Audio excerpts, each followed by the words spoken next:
ఈరోజు మనం కైమా వండుకుందామండి. ధనియాలు, జీలకర్ర, ఎల్లుల్లిపాయ, అల్లం ముక్క, ఒక ఉల్లిపాయ బండి పెట్టుకుందాం. ప్లీజ్ ఉల్లిపాయ చూపించాను కదండి, ఉల్లిపాయ నూరుకున్నాను, మసాలా నూరుకున్నాను.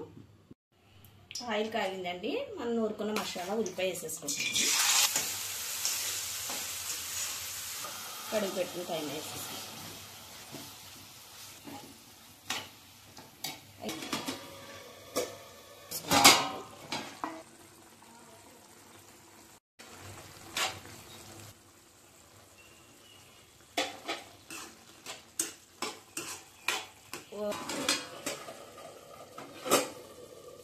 ఒకసారి మూత తెచ్చేద్దాము.